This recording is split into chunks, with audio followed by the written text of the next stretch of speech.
বিনোদন দুনিয়ায় একসঙ্গে দুই বড় চমক। বহুল প্রতীক্ষিত সিনেমা টপ গান 3 নিয়ে আবারও ফিরছেন টম ক্রুজ, এমনটাই জানিয়েছেন প্যারামাউন্ট পিকচার্স। অন্যদিকে জনপ্রিয় গায়িকা লানা ডেল রে কোনো ঘোষণা ছাড়াই হঠাৎই প্রকাশ করেছেন জেমস বন্ড গেমের নতুন থিম সং, যা নিয়ে ইতিমধ্যেই ভক্তদের মধ্যে দারুণ সাড়া ফেলেছে। বিস্তারিত থাকছে প্রতিবেদনে।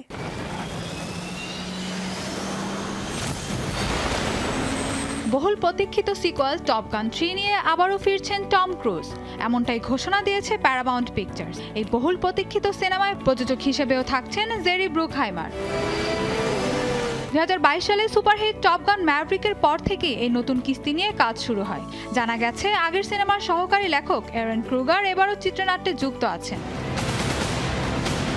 গল্পের দিক থেকে টম ক্রুজ তার আইকনিক চরিত্র লেফটেন্যান্ট পেট ম্যাভরিক মিচেল হিসেবে ফিরে আসেন, যেখানে তিনি নতুন একদল পাইলটকে বিপজ্জনক মিশনের জন্য প্রশিক্ষণ দেন।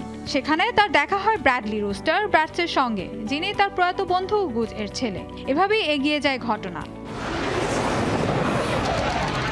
এছাড়াও সিনেমাতে আরও অভিনয় করেন Miles Taylor, Glenn Powell, Jennifer Connelly সহ আরও অনেক তারকা। এই সিনেমাতেই শেষবারের মতো দেখা যায় ভ্যাল কিলমারকে, যিনি আইসম্যান চরিত্রে অভিনয় করেছিলেন এবং 2025 সালে তিনি মারা যান। উল্লেখ্য, টপ গান ম্যাভরিক বিশ্বব্যাপী প্রায় $1.5 মিলিয়ন আয় করে বিশাল সাফল্য পায়, যেখানে করোনা মহামারীর কারণে সিনেমা হলগুলো সংকটে ছিল।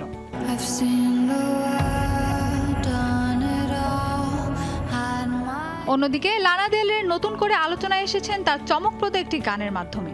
কোনো পূর্ব ঘোষণা ছাড়াই তিনি প্রকাশ করেছেন 007 ফার্স্ট লাইট ভিডিও গেমের অফিসিয়াল থিম সং, যা ইতোমধ্যেই ভক্তদের মধ্যে ব্যাপক আগ্রহ তৈরি করেছে। এই গানটি তৈরি করেছে জেমস বন্ডের ক্লাসিক স্টাইল ধারায়। ধীর আবেগঘন শুরু থেকে শুরু করে শেষে নাটকীয় সুর, সব মিলিয়ে গানটিতে স্পষ্টভাবে বন্ড সিরিজের পরিচিত আবহ পাওয়া যায়। গানের সুর ও পরিবেশনায় লানা দেল রের স্বতন্ত্র স্টাইলও ফুটে উঠেছে। এই প্রথমবার কোনো জেমস বন্ড ভিডিও গেমের জন্য গান গেয়ে লানা দেল রে নতুন এক মাত্রা যোগ করেছে, যা গেম ও মিউজিক দুদিকের ভক্তদের কাছে বিশেষ আকর্ষণ হয়ে উঠেছে। একদিকে বড় পর্দায় ম্যাভরিকের প্রত্যাবর্তন, অন্যদিকে বন্ডের দুনিয়ায় নতুন সুর, সব মিলিয়ে জমে উঠেছে বিনোদন অঙ্গন।